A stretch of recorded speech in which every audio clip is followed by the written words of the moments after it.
नमस्कार विद्यार्थी मित्रांनो, आदर्श विद्या या शैक्षणिक यूट्यूब चॅनेलमध्ये आपणा सर्वांचे स्वागत आहे। मित्रांनो, आज आपण या व्हिडिओमध्ये वर्ग 10वी करिता असलेला श्रेणी विषय जल सुरक्षा यातील जलगुणवत्ता या घटकातील दुसरा म्हणजे 4.2 पर्यावरणीय जीवन पद्धती या उपघटकातील उपक्रम लिहिणार आहे। त्याचे नाव आहे पाण्याच्या घरगुती वापरातून तयार होणाऱ्या सांडपाण्याचा पुनर्वापर करणे। चला तर मग लगेचच उपक्रम लिहायला सुरुवात करूया।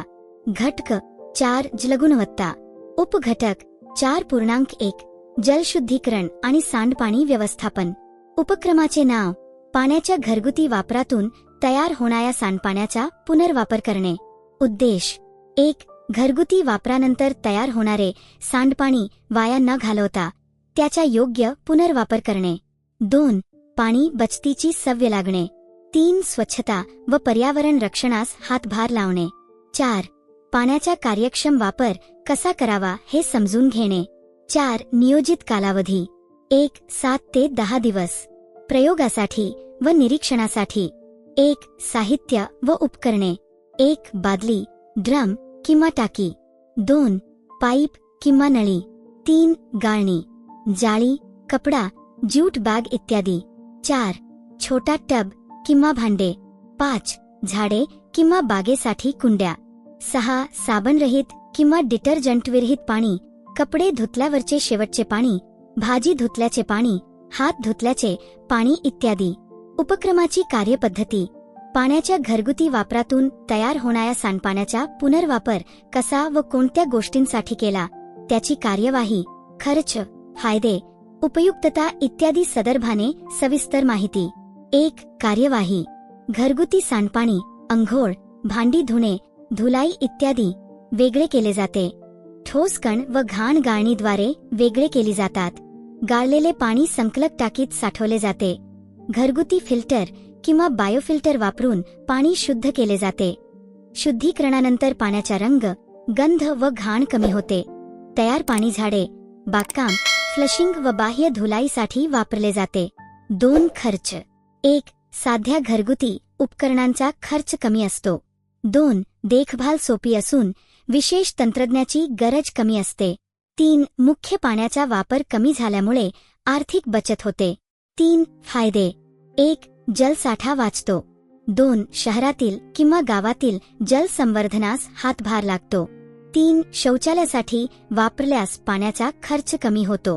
4. झाडे व बागकामासाठी पाणी नियमित उपलब्ध होते। 5. कचऱ्याचे प्रमाण कमी होते।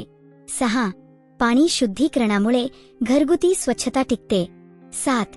पर्यावरणीय प्रदूषण कमी होते।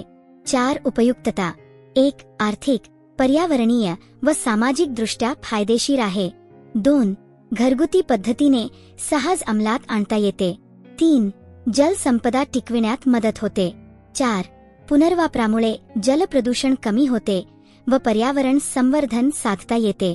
आकृती, छायाचित्रे येथे तुम्ही स्वतःचे घेतलेले फोटो किंवा पुस्तकातील आकृती चिकटवू शकता।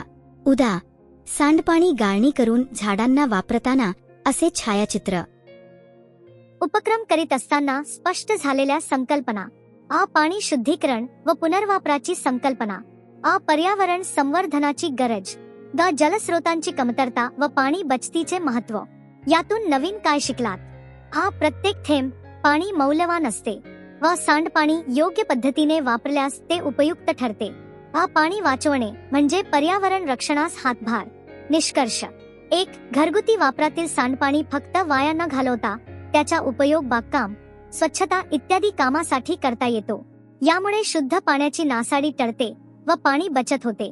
उपक्रमाविषयी अनुभव 1. हा उपक्रम रंजक व उपयुक्त वाटला। घरी पाण्याची बचत होत असल्याने आनंद झाला। कुटुंबातील सदस्यांनी याला चांगला प्रतिसाद दिला। पालकांची मदत 1. सांडपाणी वेगळे साठवणे व झाडांना वापरण्याकरिता पालकांनी मार्गदर्शन केले। सहकार्य घेतलेल्या व्यक्ती 1. शिक्षक, 2. पालक, 3. मित्रमंडळी.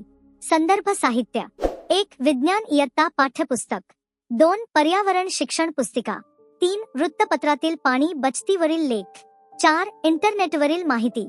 कृती. दैनंदिन जीवनात व्यक्तिगत स्तरावर पाण्याचा वापर करताना कोणकोणत्या कृतीद्वारे आपण पाण्याचा अतिरिक्त वापर करतो, तसेच पाणी प्रदूषित करून पर्यावरणास हानी पोहोचवतो, अशा कृतींची यादी करा व त्या आधारे खालील तक्ता पूर्ण करा.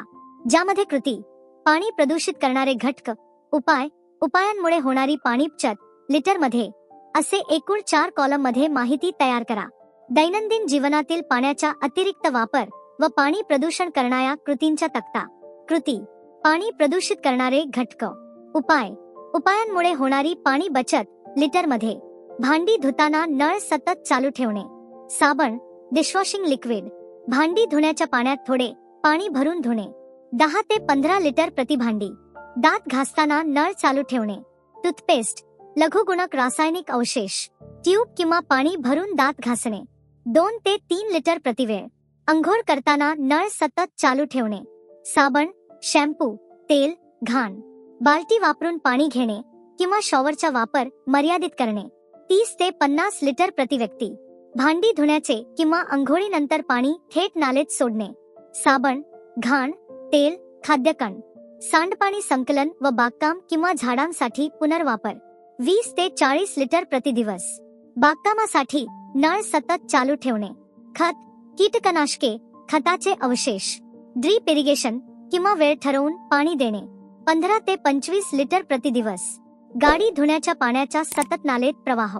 साबण, तेल, डाग, रासायनिक अवशेष, सांडपाणी संकलन व पुनर्वापर. 30 ते 50 लिटर प्रति गाडी. कपडे धुताना नळ सतत चालू ठेवणे. डिटर्जंट, रासायनिक अवशेष, भांडी किंवा बकेटमध्ये पाणी भरून धुणे किंवा वॉशिंग मशीनचा योग्य वापर. 30 ते 50 लिटर प्रति धुलाई. विद्यार्थी मित्रांनो, हा व्हिडिओ शेवटपर्यंत बघितल्याबद्दल खूप खूप धन्यवाद. काही शंका किंवा अडचण असल्यास कमेंट करा. आपण जर नवीन असाल आणि पहिल्यांदाच चॅनेलला भेट देत असाल तर आपल्या व्हिडिओचे नोटिफिकेशन सर्वात पहिले मिळविण्याकरिता आपल्या चॅनेलला सबस्क्राईब करा.